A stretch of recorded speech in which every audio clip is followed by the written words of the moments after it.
یہ جبل رمات ہے. یہاں پر رسول اللہ صلی اللہ علیہ وسلم نے جنگ سے پہلے 50 تیر اندازوں کو مقرر کیا تھا اور ان کو تاکیدی حکم دیا تھا کہ اس جگہ کو تم نے چھوڑنا نہیں، ہمیں فتح ہو یا شکست، جب تک کہ میں تمہیں خود نہ بلاؤں. تو جب اللہ تعالی نے مسلمانوں کو شاندار فتح عطا فرمائی، 30 کافر مارے گئے، باقی کافر مکہ کی طرف بھاگ نکلے. تو مسلمان ان کا تعاقب کر رہے تھے.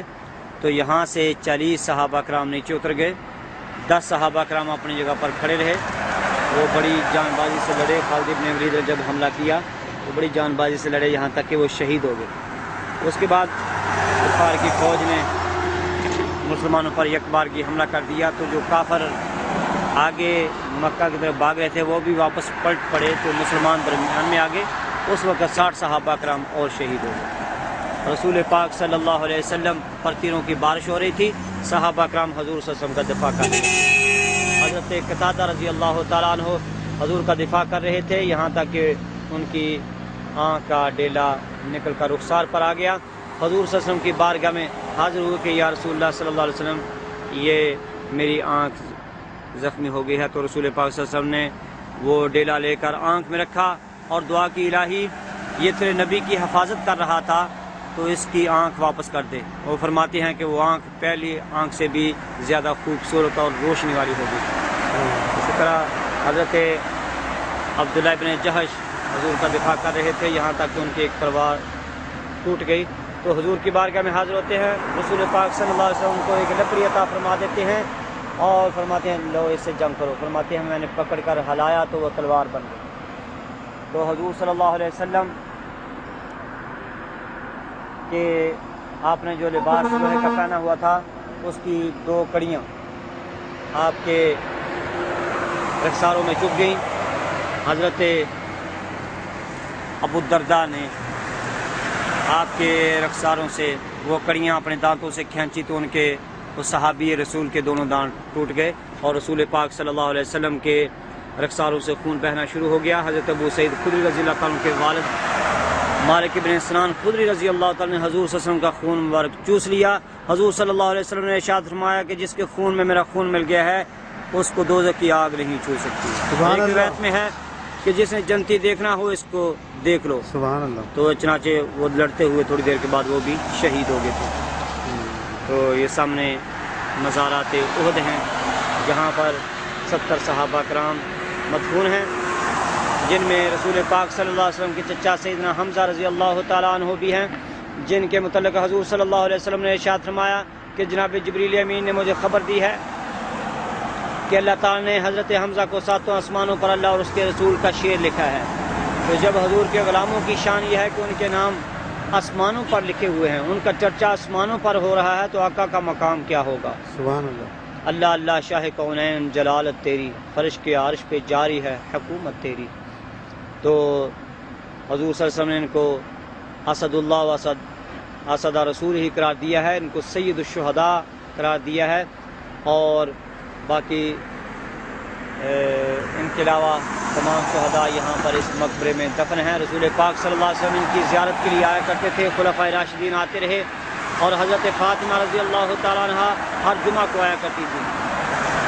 رسول پاک صلی اللہ علیہ وسلم کے وصال کا وقت آیا تو آپ تمام صحابہ کرام کو لے کر یہاں پر آئے ہیں اور ان کی زیارت کی اور ان کے لیے دعا فرمائی اور فرمایا کہ تم ان کی زیارت کرو، ان کو سلام کرو. اس کی قسم جس کے قبضہ قدرت میں میری جان ہے، جو بھی ان کو سلام کرے گا یہ قیامت تک اس کے سلام کا جواب دیں گے.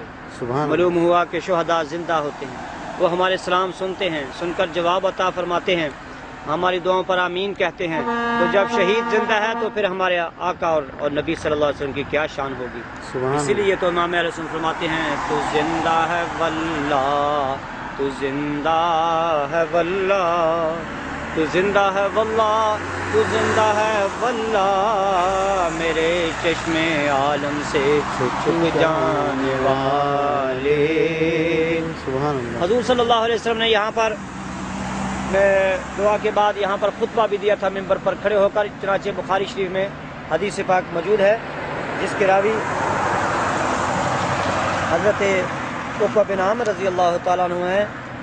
بخاری شریف حدیث نمبر 1344 ہے، کتاب الجنائز، باب الصلاۃ علی الشہید۔